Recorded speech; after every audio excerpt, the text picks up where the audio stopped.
Bonjour et bienvenue sur Le Jeu Musical. Aujourd'hui, je vous propose de découvrir à l'audio les aventures de Céline à Naples. C'est un chapitre qui a été écrit dans le cadre de participer à un roman évolutif, donc un concours qui en gros se concentre autour de l'héroïne de Céline et qui fait une croisière sur un paquebot qui passe par l'Italie. Mais il se trouve que dans le chapitre que moi j'ai écrit, et bah, en fait, il y a un petit dysfonctionnement par rapport à l'histoire originale.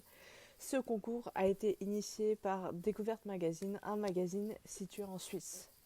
Donc voilà, je vous ai mis ça. Maintenant, bonne écoute. Céline se penche sur son assiette qui contient des œufs et du jambon. Elle commence à manger son petit déjeuner, servi avec un café au lait, après être sortie de sa cabine. Tous ses sens sont en éveil. Elle a l'impression qu'elle pressent une nouvelle aventure. Son paquebot était en train d'arriver à Naples, ville italienne qu'elle n'avait jamais visitée. Son café à la main, elle marche bien sur le ponton et se pose devant la vue.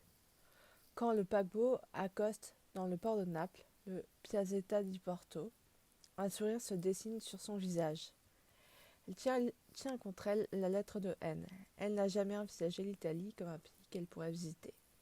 Et de plus, elle ne connaît Naples qu'à travers les images qu'elle voyait sur les réseaux sociaux. Pourtant, c'est ce qu'elle s'apprête à faire. Ce mystérieux haine incitait à faire ça. Un taxi l'attendait à sa sortie du paquebot. Elle salue le chauffeur et s'engouffre dans la voiture. Quand le chauffeur prend place, elle lui donne l'adresse de son hôtel, le Romeo Hotel, se laisse tomber contre son siège. Avant, Céline était une jeune femme fragile. Pourtant, depuis qu'elle avait décidé de faire cette croisière en bateau, sa vie avait changé. Le paquebot était parti de Rome et avait traversé la moitié de l'Italie avant d'arriver à Naples. Elle était partie sans sa fille. Elle lui manquait. Mais Anne lui assurait qu'elle devait absolument faire ce voyage seule. Du moins, c'est ce qu'il lui avait dit dans sa dernière lettre, celle qui était de couleur orange. Dans sa vie antérieure, Céline n'aurait jamais imaginé voyager, ne serait-ce qu'une seule fois, dans un pays étranger. Elle vivait en Suisse et le pays qu'elle connaissait, c'était la France. Mais depuis que N était entrée dans sa vie, ses nombreuses lettres l'avaient incitée à traverser les frontières. Italie, Belgique, Luxembourg. La voiture démarre et file à toute allure. Elle eut à peine le temps de regarder son portable. Ses yeux étaient comme émerveillés devant la beauté de la ville. Quand la voiture s'arrêta devant le Romeo Hotel, le chauffeur vint lui ouvrir la portière et elle s'émerveilla de sa beauté. C'est un immeuble assez grand, d'une architecture assez moderne et futuriste. Elle prit sa valise et rentra dans l'hôtel, et fut surprise par la modernité de la réception, le sourire chaleureux de la réceptionniste et l'ambiance très électrique du lieu. Une fois qu'elle prit sa clé de chambre, elle décida de prendre l'ascenseur pour aller au 5e étage. Elle est de passage à Naples, seulement pour un soir, mais elle était décidée à en profiter plus que jamais. Une fois arrivée dans sa chambre, elle découvrit un bouquet de roses rouges et une lettre de ce fameux N. La lettre était dans une enveloppe rouge. Aurait-elle un admirateur secret en plus de N? Cet homme et elle s'échangeaient des lettres depuis presque un mois, maintenant, et à l'invitation, et l'invitait ainsi à vivre les choses par elle-même. N l'incitait au voyage, et Céline était à chaque fois surprise.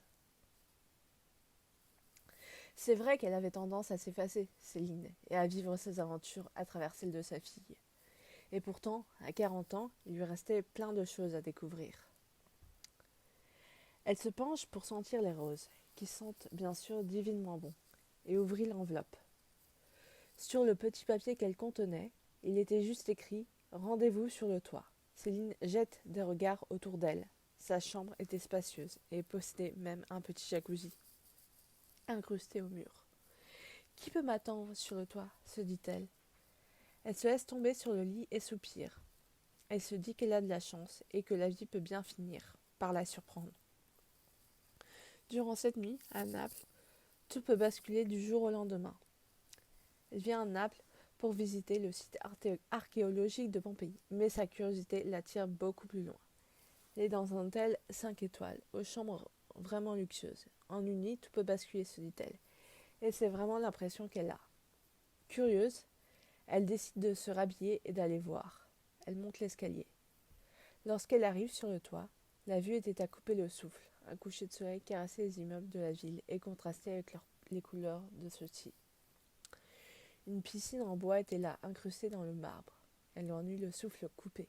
Un homme s'approche alors d'elle. « Bonjour, c'est bien vous, Céline ?»« Oui, c'est bien moi, » s'empressa-t-elle de répondre.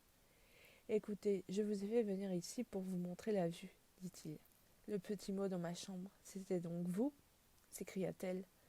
Il esquissa un sourire et lui tendit la carte d'un restaurant. Elle prit la carte de ses mains et lut l'inscription.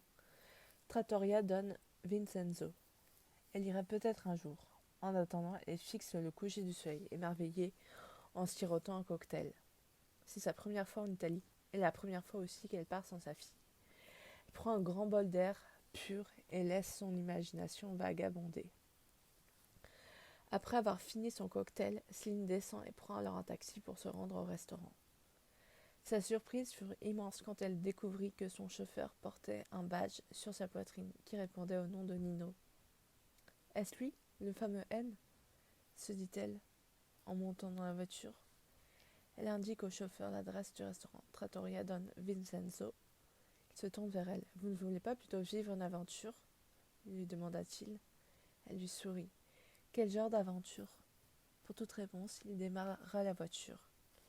Il faisait encore jour quand la voiture fila vers les contrées lointaines et dépassa le train qui conduit des voyageurs vers Pompéi. Dans sa tête, Céline fait rapidement la liste des choses qu'elle aimerait voir. L'amphithéâtre, le parc archéologique, la maison du faune et le Vésuve, bien entendu. Elle se laisse charmer par cet homme au regard doux, attentionné. La voiture démarre et elle file entre les rues de Naples. La voiture prend la route, direction Pompéi et ses ruines. Une excitation s'empare alors de Céline.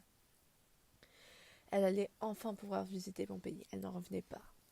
Certes, moins d'une nuit, c'est assez court, mais cela vaut mieux que rien. Était-ce lui, le fameux N, qui lui envoyait des lettres ? Elle ne saurait le dire, mais elle est intriguée par cet homme qui la conduit vers sa destination. Par une chaude nuit d'été, à un croisement sur la route, son chauffeur se tourna vers elle. Où voulez-vous aller en premier ? Il y a de nombreuses choses à voir à Pompéi. Je ne sais pas trop. Peut-être la maison du faune en premier, et ensuite la villa des mystères. Mademoiselle a donc des goûts de luxe. Elles ont été des villas très importantes à l'époque. La villa des mystères est la mieux conservée. Céline regarde son interlocuteur et se laisse charmer. Dehors, le soleil baissait un peu, mais ne semblait pas vouloir que la nuit prenne place. Elle sort son téléphone portable de sa poche. Pas de message de haine. La plupart des lettres sont restées à l'hôtel, éparpillées sur le lit. Céline commence à se lasser de trouver le temps si long et soupire, mais son chauffeur lui indique que sa destination est toute proche et que son trajet touche à sa fin. Céline trépigne d'impatience. Elle est toutefois un peu stressée de s'être laissée un peu embarquer dans cette aventure. Quand la voiture s'arrête, elle range son téléphone et prend le temps d'observer le décor qui l'entoure. Elle est au pied de la maison de faune. Son chauffeur s'approche d'elle. « Écoute Céline, je suis celui qui t'envoie des lettres. Je t'ai amenée ici pour que tu vives tes propres expériences. Mais que suis-je censée trouver ici ? C'est à toi de le découvrir. » Nino la pousse alors vers l'entrée de la maison et Céline regarde le vestibule avant de s'y aventurer. Céline prend son courage à deux mains et se laisse entraîner par sa curiosité. Elle glisse sa main dans sa poche et serre son téléphone. Cet homme est-il Nino ? Elle n'en sait trop rien. Elle continue d'avancer et s'arrête dans le vestibule. Autrefois, c'était la pièce principale. Les objets sont anciens, mais elle parvient à s'approcher assez pour découvrir quelques pendentifs. Elle hésite à en prendre un, mais elle lui souffle à l'oreille. « Vas-y, tu ne risques rien. » Céline finit par le prendre. Elle l'entraîne alors au dehors de la maison, sur la rue de la Fortune, et tous deux se dirigent vers le temple. Céline sent le vent siffler dans ses oreilles et prend son courage à deux mains. Quand elle entre sur le temple, elle s'émerveille. 2 petits escaliers sont là et n'attendent qu'elle. Nino la pousse vers l'escalier. Elle ressent une excitation soudaine. Céline avance et sent les bonnes énergies l'envahir. Lui s'approche d'elle et lui met le pendentif autour du cou. Céline frissonne.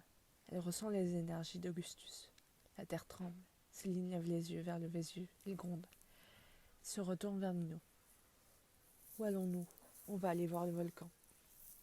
Céline est surprise, mais elle le suit sans un mot. Elle a l'impression de vivre un rêve et de se laisser surprendre. Elle marche et découvre le paysage qui s'étale devant elle. On a le souffle coupé. Avant de s'embarquer pour l'Italie, elle avait cherché sur internet les différentes légendes qui circulaient autour du volcan du Vésuve. Quand elle arrive devant la grille du parc, elle paye son entrée. Elle s'aventure à l'intérieur, son protecteur derrière elle, dans sa tête. Elle fait le récapitulatif des légendes qui entourent le volcan. Dans la mythologie grecque, le volcan représentait la prison de Mimas, le fils éternel de Gaïa et Ouranos. Céline continue de marcher jusqu'au cratère. Là, elle s'arrête et observe le cratère. Il est composé d'une terre rouge, rougie par les flammes, et un chemin de même couleur y mène. Alors, emportée par sa curiosité, elle emprunte le chemin et commence à gravir la roche, en priant pour que le volcan n'entre pas en éruption à ce moment-là. Céline savait justement que c'était l'éruption du volcan qui avait détruit la ville de Pompéi, maintenant en ruine. Quand elle descend le cratère, Nino la rejoint. C'est beau, n'est-ce pas ? Oui, magnifique. Je ne l'ai jamais vu en vrai avant. Eh bien, c'est une première pour toi de vivre cette expérience. Poussée par une curiosité soudaine, elle fait demi-tour et sort du parc. Elle marche à travers les ruines de Pompéi pour rejoindre le temple Apollon. Elle descend le mont Vésuve et le rejoint à grande enjambée. Elle sait que le temple d'Apollon a été englouti lors de l'éruption du volcan. Quand elle arrive devant le temple, elle s'installe en tailleur au pied de la statue d'Apollon et lève les yeux vers celle-ci. Elle ressent l'énergie de ce dieu, comme si elle le connaissait, et quelques secondes après, elle tend la main à la statue. Un vent glacé souffle alors sur ses cheveux, et Céline se retrouve brusquement face à Apollon. Il baisse son regard vers elle. « Bonjour, je suis Apollon, dieu des arts et de la beauté masculine. Qui es-tu ? Je me promenais dans les ruines de Pompéi et je me suis arrêtée devant votre statue. Oh, je vois, tu as dû faire un bond dans le temps, sans t'en rendre compte. Comment ça ? Nous sommes à Pompéi, mais à cette époque, la ville est rayonnante. » Céline recule, surprise de parler à un dieu. « Je crois rêver, se dit-elle, mais peut-être dois-je vivre cette aventure. Que dirait Nino ?» Elle se perd alors dans ses pensées et réfléchit à la meilleure façon de revenir, mais Apollon l'a déjà prise par la main et l'entraîne dans une ville qui grouille de monde. Céline se souvient de l'histoire de Cassandre, une princesse troyenne, fille du roi Priam, qui a accepté les avances du dieu de l'amour quand elle était jeune. Lui qui lui a appris l'art de la divination. Mais une fois plus grande, celle-ci a refusé ses avances et Apollon l'a maudit, en lui crachant dans la bouche. Cette histoire appartient à la mythologie grecque. Pourquoi alors consacrer un temple à Apollon en Italie ? Comme s'il peut lire dans ses pensées, le dieu se tourne alors vers Céline. Parce que l'origine de mon histoire fut transmise aux populations italiennes lors des colonies. Pourquoi je n'en ai jamais entendu parler dans les livres d'histoire ? Parce que le temple de Jupiter est devenu le culte principal de la ville. Et pourquoi votre temple a été détruit, englouti suite à l'éruption du Vésuve ? Céline continue à avancer dans les rues qui composaient la ville. Des rues vivantes. Elle avance dans la rue de Mercure, traverse la rue de la Fortune et regarde au loin le temple d'Apollon. Le soleil brille, ses cheveux en possèdent les reflets. Son chemin croise celui d'une jeune fille à la chevelure or. « Oh, bonjour, qui êtes-vous ? Je découvre Pompéi. » « Enchantée, moi je suis Cassandre, fille de Priam, qui va prédire la chute de la ville de Troie, je sais. Mais je n'ai jamais dit ça, tu vas le faire. Bon, écoute, je sais que j'ai le don de divination, mais je ne suis pas une menteuse. Tout ce que je prédis se réalise, tu sais. Je vais aller voir Apollon près de son temple. Il m'avait fait des avances quand j'étais petite, et là, il veut me voir. Céline décide de suivre Cassandre de loin et d'observer la scène. La voilà qui se dirige vers le dieu de l'amour. Elle s'approche de lui, mais pas trop près. Lui la toise. Elle croise le bras et s'enfuit. Elle repart en courant vers Céline. Pourquoi Apollon t'a fait des avances ? Eh bien, quand j'étais petite, avec mon frère jumeau, nous avons été oubliés par nos parents dans son temple. Le temps qu'ils s'en rendent compte, nous avions passé la nuit dans le temple et à notre réveil, les serpents du caducée nous avaient purifiés avec leur langue. Ils sont le symbole du ciel et de la terre. Quand nous avons grandi, Apollon m'a fait des avances et m'a offert le don de divination. Que lui as-tu promis en échange ? Que je me donnerais à lui. Céline connaissait l'histoire de Cassandre. Elle avait étudié cette partie de la mythologie grecque quand elle était encore au lycée. Cassandre s'éloigne et Céline revient alors vers la statue d'Apollon. Lui est parti. Elle se retrouve à nouveau seule. Tend sa main vers la statue et une bourrasque lui souffle dans le visage. Quand elle regarde autour d'elle, elle est assise sur son lit et semble revenir d'un rêve. Ai-je vraiment rêvé ? Se dit-elle. Quelqu'un toque à sa porte. Mademoiselle, c'est le room service. Je vous apporte votre petit déjeuner. Mais c'est compris dans le prix ? Bien sûr, oui. Quelqu'un l'a commandé pour vous. Céline laisse tomber sa tête sur l'oreiller. A-t-elle vraiment rêvé, cette rencontre avec le dieu Apollon ? Son Apollon à elle n'est pas très loin. Et voilà. Sur ce, j'espère que cette histoire très courte vous aura plu.